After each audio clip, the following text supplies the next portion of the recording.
Hi, I'm Toby Busha. I'm the VP of Product Marketing here at ThreatConnect. We're joined by with Colin Anderson today. Colin is a seasoned cybersecurity executive with over 25 years of experience. He's currently the Senior Vice President and CISO at Ceridian, which is a human resources management software company. He was previously the Global CISO at Levi Straus, and prior to that, he was the CISO at Safeway. And he's also a board advisor for multiple cybersecurity companies, as well as an investor. And Colin's recently joined ThreatConnect as an advisor to the board. And he's graciously agreed to join this fireside chat across a variety of security and risk management topics. So welcome, Colin. Thank you, I appreciate it. So could you just take a couple of minutes, tell us a bit about yourself, your background? So you're right. I've been in the CISO chair a few times now.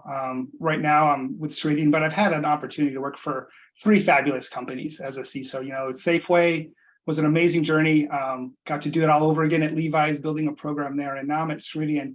You know, really getting to do that all over again. I love the build process.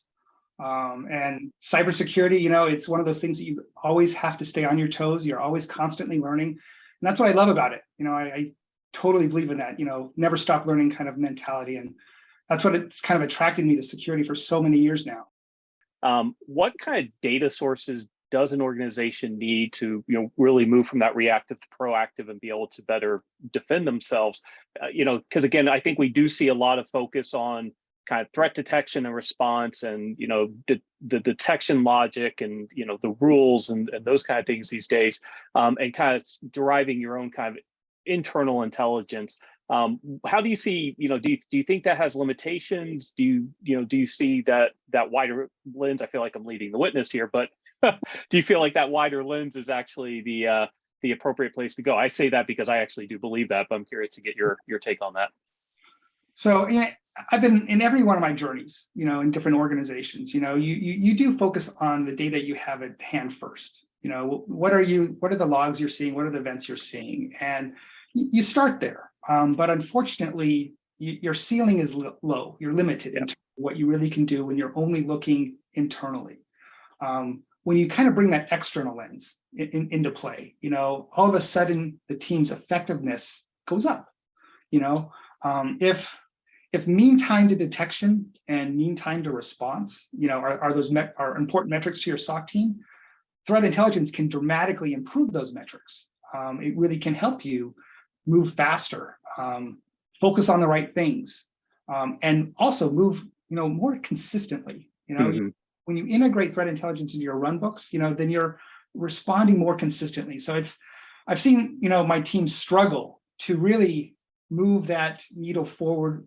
They hit their ceiling, but when you add that external lens, that threat intelligence to the equation, then it really has created that move from reactive to proactive. It has really leveled up the organization. So do you see a maturity curve there in terms of kind of that starting point of the internally derived intelligence that you get from looking at the threats and the incidents, the attacks against the organization, then adding in some maybe open source, then adding in commercial, and then certainly getting into the if you're part of an industry that has an ISAC or an information sharing group, do you see that as kind of a logical maturation in cyber threat intel lifecycle? Yeah, that's usually the progression, because before you are able to add that threat intelligence to the equation, you're only seeing half the equation. It's like you've got this mathematical equation, and you're missing a couple variables. You're not going to get the right answer if you don't have a broader lens. You see what's happening internally in your environment. You need to marry that with some context data for your business and threat intel from the outside in. Then you have all the variables you need to make the right decisions and focus on the right things.